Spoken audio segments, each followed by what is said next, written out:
Hello बच्चों, स्वागत है आपका आपके अपने YouTube channel math with Savita Deswal में। और मैं हूँ सविता देसवाल। बेटे इस वीडियो में करेंगे हम कक्षा 7 प्रश्नावली 2.5। तो देखते हैं, फर्स्ट ही क्वेश्चन है। ये कहता है कौन बड़ा है। हमें बताना है, इन संख्याओं को आपस में कंपेयर करना है, इनकी तुलना करनी है और बताना है इनमें से कौन सी संख्या बड़ी है।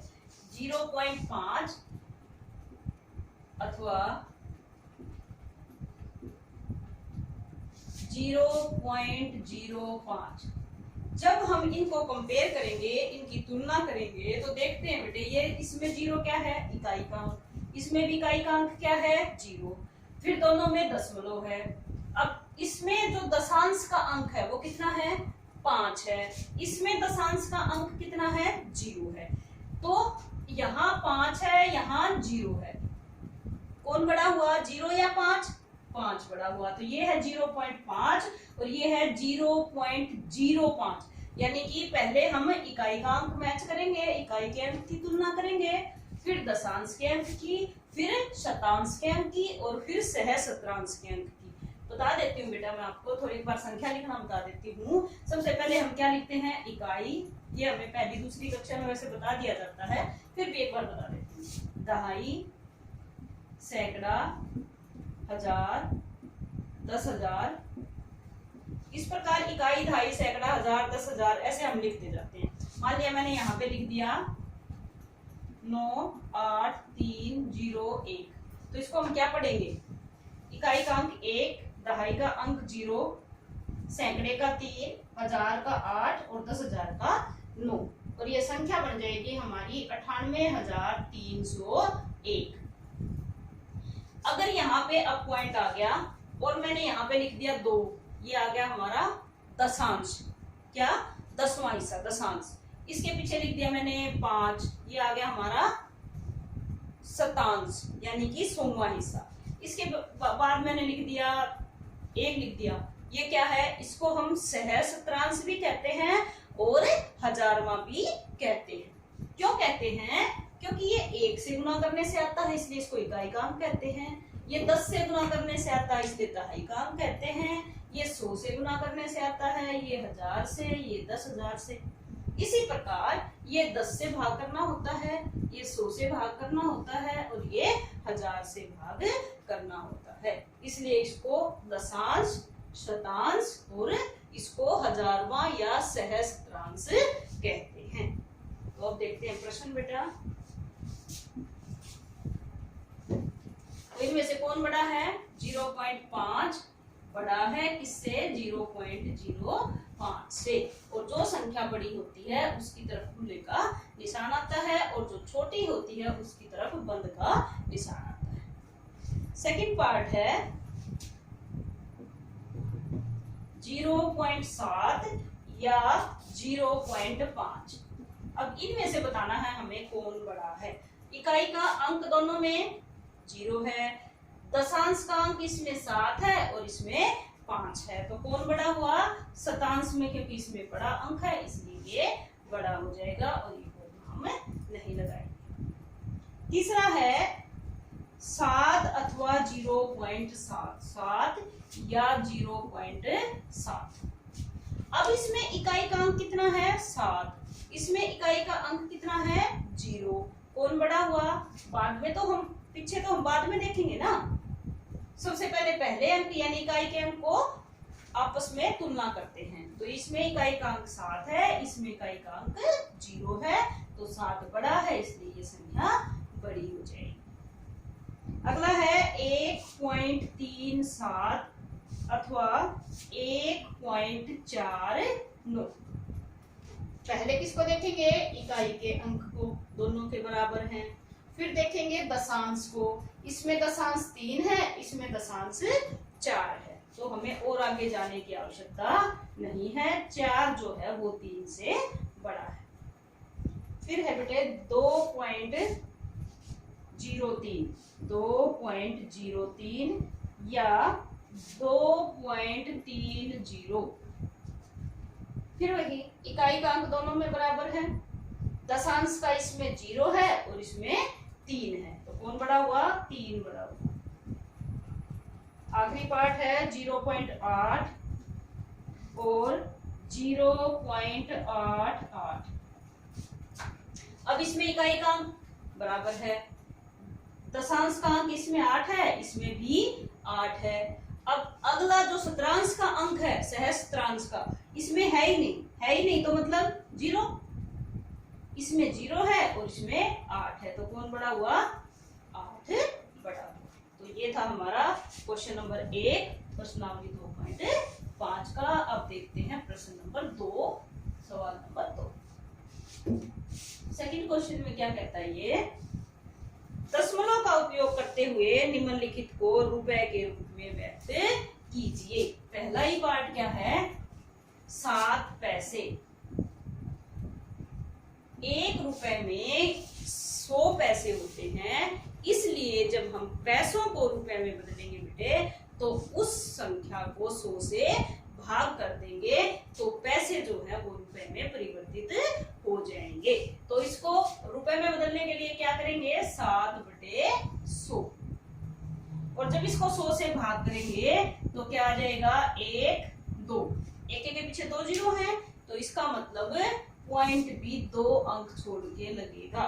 1 और 2 यहाँ पे पॉइंट लगा देंगे, आगे आप 0 लगा देंगे, तो क्या आ जाएगा? 0.07। यानी इस 1 की जगह पॉइंट आता है, उसके पीछे जितने जीरो हैं हमारे अंक भी उतने ही होने चाहिए। अब हमारे पास एक ही अंक था, तो एक हम क्या ले आए? 0। अगर हमने ये ऐसे 0 यहाँ लगाने की बजाय यहाँ लगा देंगे, तो हमारा जो क्वेश्चन है वो गलत हो जाएगा, क्योंकि फिर ये 70 पैसे हो जाएंगे, ना कि 7 पैसे। तो ये 0 कहाँ लगेगी? आगे लगेगी। जितने अंकों की कमी रहती है, जो हमें अपनी तरफ से लगाने होते हैं, वो 0, उतनी ही 0 हम उस अंक के और दशमलव के बीच में लगाएंगे। ठीक है। सेकंड है 7 रुपए 7 पैसे। 7 रुपए, तो ये तो पहले से ही रुपए हैं, हमें तो केवल किसको बदलना है? 7 पैसे को। 7 रुपए 7 पैसे, तो 7 रुपए तो पहले रुपए हैं, और फिर इस पैसे को किसमें बदल देंगे? रुपए में बदल देंगे। तो ये आ जाएगा 7 जमा 0.07। और इनको जब जोड़ेंगे तो कितना आ जाएगा? इकाई के अंक में इकाई का अंक जोड़ेंगे तो 7, पॉइंट यूं का यूं 0.7। ये हमारा उत्तर आ जाएगा। ऐसे नहीं जोड़ना है, तो ये इकाई का अंक 7 है, फिर दशमलव लगाएंगे और पीछे इसमें जितने अंक हैं उतनी 0 लगा देंगे। और 0 दशमलव के नीचे हमेशा दशमलव, और 0.7। 0 और 7 को जोड़ेंगे 7, 0 और 7 और 0 को जोड़ेंगे तो 7। इस प्रकार जोड़ देते हैं। ये ध्यान रखना है, हमेशा जोड़ते या घटाते हुए हमेशा दशमलव के नीचे ही दशमलव आएगा। यूं नहीं कि आप इसको ऐसे जोड़ दें 7 और ये आ जाएगा हमारा, कैसे भी जोड़ सकते हो आप, 0.07। अगर ऐसे जोड़ोगे तो 7 और 7 14, ये तो 0.14 हो जाएगा। ठीक है, तो ये ध्यान रखना है, इस अंक के पीछे दशमलव नहीं है तो हम अपनी मर्जी से दशमलव लगा सकते हैं, और अगली संख्या में दशमलव के पीछे जितने अंक हैं इसके पीछे उतनी ही 0 लगा के हम जमा या घटा कर सकते हैं।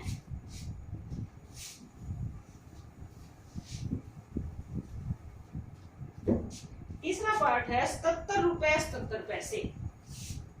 77 रुपए 77 पैसे। अब ये 77 तो रुपए पहले ही, इनको तो हमें बदलना ही नहीं है। इन 77 पैसों को क्या करेंगे? 100 से भाग कर देंगे, तो ये आ जाएगा 77 जमा, इसको 100 से भाग करेंगे, एक की जगह तो पॉइंट, और 2 अंक हमारे पास पहले से ही है, आगे 0 लगा देंगे। अब इनको जोड़ेंगे तो कितना आ जाएगा? 77.00, और ये 0 यहाँ पे, और पॉइंट के बाद ये 77, तो ये आ गया भाई 77.77। ये क्या आ गया? 77.77 क्या आ गए? ये आ गए हमारे रुपए। अगला है 50 पैसे। 50 पैसे क्या करेंगे? 100 से भाग, 50/100, तो 0 से 0 कट गई, और ये आ गया हमारा 0.5, क्योंकि 1 की जगह पॉइंट और एक अंक छोड़ के लगाना था, एक अंक है हमारे पास, 0.5 रुपए आ जाएगा।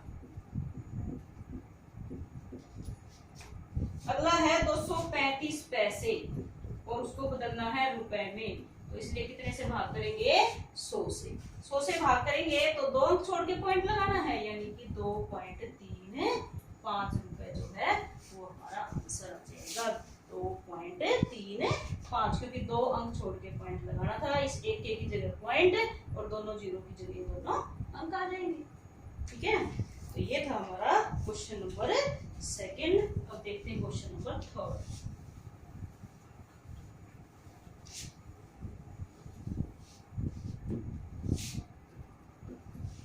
थर्ड क्वेश्चन में कहता है बेटे 5 सेंटीमीटर को मीटर एवं किलोमीटर में व्यक्त कीजिए।